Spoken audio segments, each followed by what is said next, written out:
Hello, and welcome to this week's episode of Masterpiece Movie Theater.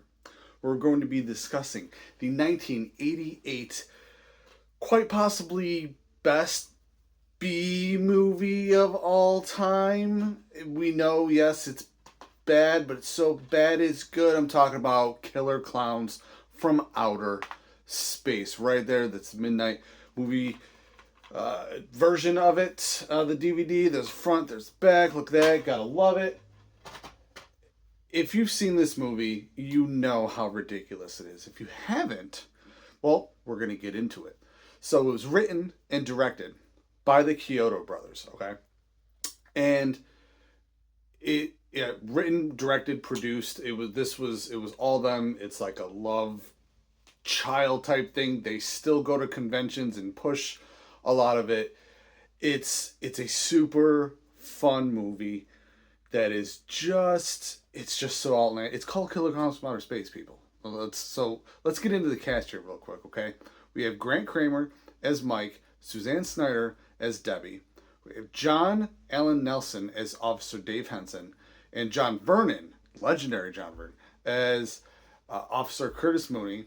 We have Michael S. Siegel as Rich Terenzi and Peter Lacassi as Paul Terenzi, fraternal twins in the story there. Also, Chris Titus makes an appearance in this movie, and I've seen this movie dozens and dozens of times. Didn't notice until I actually did the research for this movie and had to look and see that it was him. He's wearing glasses. His hair is even shorter than normal. I'm surprised it was him. But yes, Christopher Titus, if you know him, is a pretty funny comedian, has his own podcast now. Check him out. He's a good dude. Fun facts about this film. It was made on a $2 million budget, which mostly went to production costs because the effects and all the clown suits were made by the filmmakers themselves at a pretty low cost. And again, if you watch the movie, you'll understand why. Also, the Dickies, who created the theme song for the movie, which I don't care what anybody says, it rips, okay? Totally. They had not seen the movie when they made the song for it. So when you hear it, when you watch it, when you listen to it, just keep that in mind. So this is your spoiler alert. If you want to check this movie out, it is on Prime Video. So if you have that, go check it out. If you want to go watch it first and then come back, do that too. If you've already seen it, if you want to just listen to me yap about it, stick with me because here we go. The film opens up again with the Killer Klowns from Outer Space theme by the Dickies. Again, rips. I don't care what anybody says. We start with Mike and Debbie, who are sitting at Top of the World, which is like a lover's lane, make-out spot type area. And they see a huge, it looks like a comet just shoot right over the hill. Before they, go to see it, go check it out. Also, they hit out the Terenzi twins, as I mentioned prior, show up in an ice cream truck with a clown on top of it as they're trying to sell ice cream to everybody that's there. They go to check out the comet, whatever they think it was that landed. Meanwhile, it also landed right near an old farmer's house. So he and his dog go and check it out. And as he's trying to find stuff, the dog gets taken, and then he gets taken, and Mike and Debbie end up there. They get in, they manage to find a way inside. They're looking around, looks really weird. Kind of, real weird, campy dialogue that you would expect from a lower budget movie like this. And once they get in and they start seeing how weird things are, they realize that they're not in a tent. They don't know what's going on. And they get to one of the rooms and it looks like cotton candy just hanging. And when they go to pull it, they see the face of the farmer who was there, and he's already like kind of melting inside of this. And then he also sees somebody that he knows that they've already taken there too. So then they try to escape. Debbie, one of the clowns, is chasing him. has this popcorn gun, shoots it at them, and it like flies all the way down this hallway. It all gets stuck on both of them, but it really sticks it into Debbie's stuff. And they narrowly escape. And real ridiculous part, so funny, is they when the clowns come out, one of the clowns takes the balloon and he turns it into a dog, and the dog starts barking and sniffs and chases. It's so ridiculous and awesome. So they get back to the car, they escape, and they go to the police station because she knows somebody there. And unfortunately, it's a little bit of a weird situation because the deputy there, the cop, is her ex-boyfriend, Dave. Now, Dave wants to believe what she's saying. He's also a little angry because this is some other guy that she's with now, and they were at top of the world. Meanwhile, Curtis Mooney is also there, and he's the older, grizzled cop. Just sick of everybody. Classic. Small town. I'm sick of everyone's crap type of cop that they have in movies. So Dave drops off Debbie, and then Mike takes him back to top of the world, where it's abandoned, but they find some of the cotton candy substance stuff. So he had previously put cuffs on Mike, but then he lets him out because he starts to see that he's not really lying to him. And meanwhile, this is when we see the town. The town is just the clowns descend on it. It's cool music. It's like doom doom doom. It's a lot of fun. And they're just taking people by using like these ray guns that turn people. They encase them in cocoons, or they put them in really big balloons. Just all this ridiculous stuff, in which the way that they're throwing people off because they look like big ridiculous clowns, and yet they are kidnapping, taking, and killing people. Eventually, there's one that is doing like a shadow puppet show, and it's incredible. And that's the first clown that Dave actually sees. So Mike is trying to tell, he's like, shoot him, get him, kill him, arrest him, something. And then because he doesn't do anything, he's just watching it, he turns the shadow puppet into like a dinosaur, like a T-Rex looking thing. And then the shadow actually comes down and eats all the onlookers, and he's got them all in his hand, and he puts them into a bag full of popcorn. And so Mike tries to take the wheel and crashes them into the wall. The clown escapes, and they just have no idea what's going on. The Terenzi brothers come back into the scene. That's when they split up. He tries to go. Dave goes to head back to the station, and Mike goes with the Terenzis. They want to go and check on Debbie and all, and so they're split up. So while all that was also happening, the people are calling the police station like crazy, and Mooney just thinks that everyone is just in on this prank, that they're trying to get the old cop to be pissed and retire. And then a giant clown comes walking in, and he pisses off Mooney because Mooney's already super pissed, and he slaps cuffs on him. He tells him to get into the cell, and that's when you see the clown attacks him anyways. By the time Dave gets back, he is the power's out in the whole place, and there's like weird footprints all over. I also missed a big funny part, is that when they all went to leave the first time, when Dave took Debbie home and took Mike to top of the world, is Mooney already thinks this is the giant prank. So he tells Dave that they can make a dummy out of him, but you're not going to make a dummy out of me. So now when Dave shows back up, he sees, and there's a couple guys in the holding cell, they're in cocoon wraps, and Dave really sees that this is really happening. People are really in these cocoons. They're melting when they're inside of them. And he comes back out, and then there's the clown, and the clown pulls up Mooney and uses him like a ventriloquist dummy. And, but they go to fight. He's shooting them, and nothing's happening. And then he shoots him in the nose. The nose pops, and that's when the clown explodes. Dave also happens to right then actually get on the horn and be able to call for backup. Meanwhile, Debbie has taken off all of her stuff, put it in the hamper, and gotten in the shower. By the time she gets out of the shower, now remember all the stuff that was where there was popcorn, right?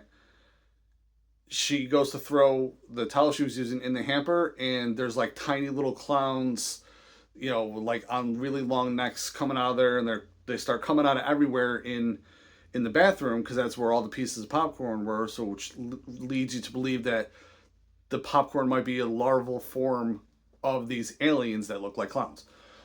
Yes, I'm reading a lot into it, but it's actually a good movie. So she tries to escape. It doesn't matter. They're all there because they've been going through the whole town, and they kidnap her. They shoot her with the ray gun. They put her in one of the balloons, and they take her back. Mike in the ice cream truck with the Terenzi brothers give chase. Dave ends up behind them. They end up crashing, into each other. Then then Dave gets into the truck with them, and then they all try to figure out where they're gonna go. Where would you go if you were a clown? You go down to the amusement park.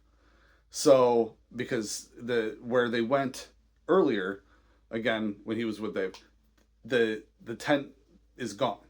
It's moved. It is now downtown in the amusement park. They get into all of them. They all get into the tent, and the Terenzi brothers, kind of they're hitting buttons. They're being goofy. They end up falling down into a ball pit, and there's two female clowns there. Super ridiculous scene. Dave and Mike end up back in the same room with where all the cocoons were, but there was only like a couple the first time, and now the whole room is filled with them. It looks like they have half the town. I also, before I get any further, forgot to mention a good part when they're discussing where they could be.